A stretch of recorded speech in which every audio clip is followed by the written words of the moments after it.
और यही सब पारिवारिक कलह का कारण बनता है। और विशेष पहचान सौपन से, घर में आने वाली आवाज़ों से और घर में घुसते ही, घर में प्रवेश करते ही जिस प्रकार की बेचैनी महसूस होने लगे,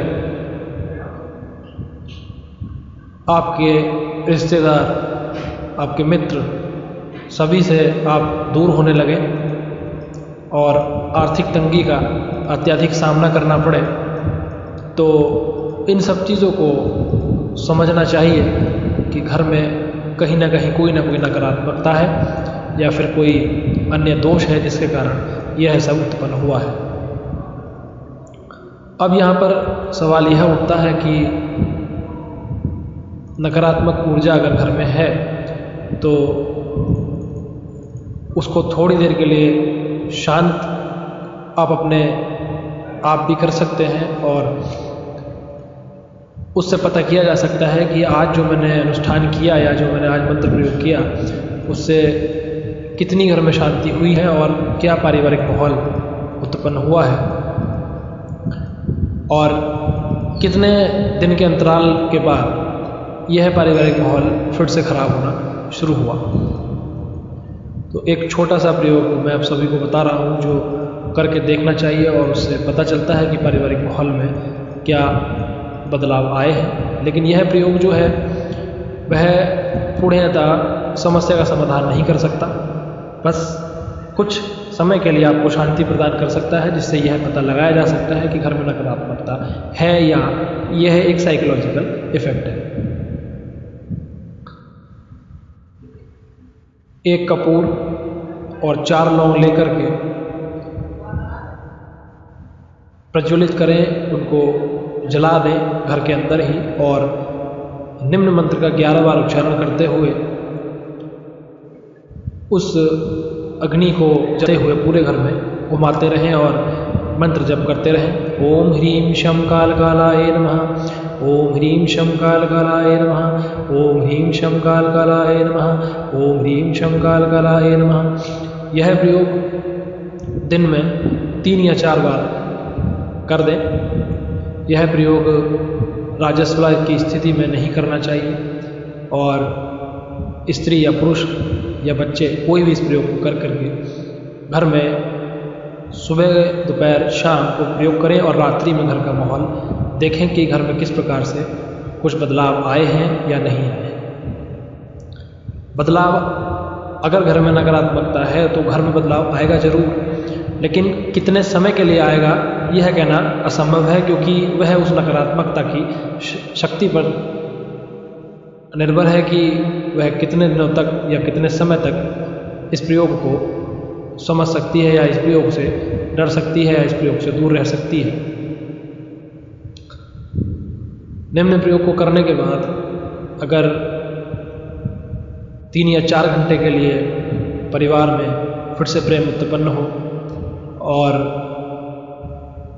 वास्तविकता में थोड़ा बदलाव हुआ हो तो समझना चाहिए कि घर में कुछ समस्या है।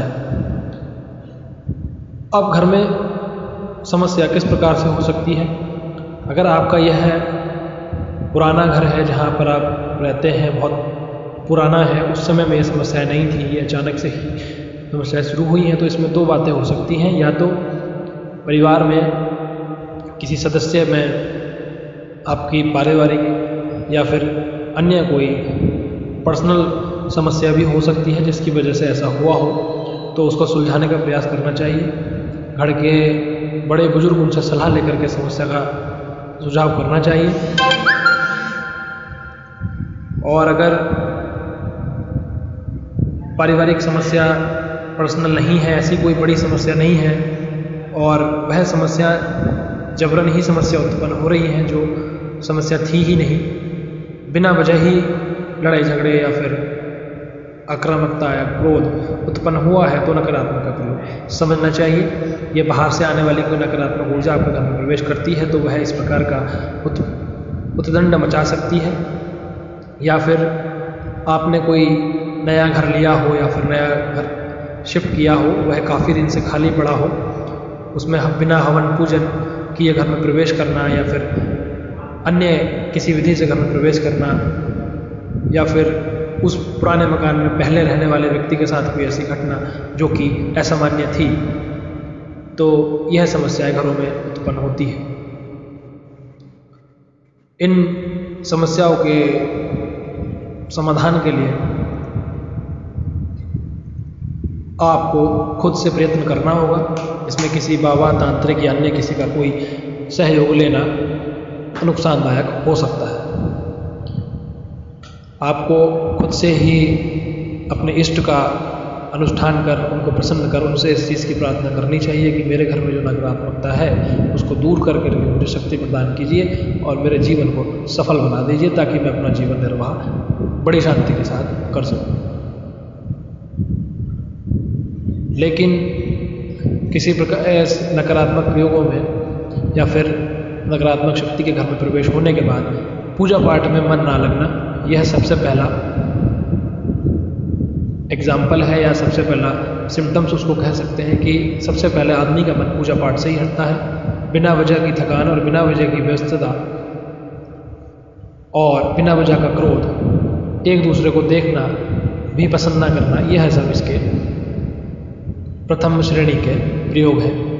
और इनसे ही पता लगता है कि घर में नकारात्मकता है। किसी भी प्रकार का अनुष्ठान, पूजन, हवन, ये थोड़ी देर के लिए शांति प्रदान कर सकते हैं, लेकिन पूर्णतः इसको ठीक नहीं कर सकते। इसीलिए कुछ ऐसे प्रयोगों को घर में करना चाहिए किसी अच्छे विद्वान की मदद से कि यह समस्या का समाधान हो सके। यहाँ पर मैं एक प्रयोग बता रहा हूँ, जैसे कि मैंने एक पहला प्रयोग बताया है, उसका भी प्रयोग कर करके घर में शांति की जा सकती है। लेकिन उससे बड़े प्रयोग के लिए अपने इष्ट देव को प्रसन्न कर, उनकी उपासना कर, किसी अच्छे गुरु से दीक्षा लेकर के अनुष्ठान करना चाहिए और घर में नकारात्मकता ऊर्जा को समाप्त करने का प्रयास करना चाहिए। इसके साथ ही बजरंग बाण,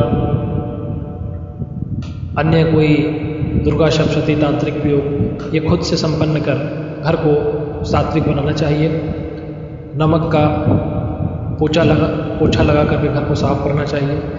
लोबान का धूप पीना चाहिए। गंगा जल को निरंतर घर में छिड़कते रहना चाहिए और अभिमंत्रित जल का घर में प्रयोग करना चाहिए और वासुदेव से निरंतर प्रार्थना करना भी चाहिए।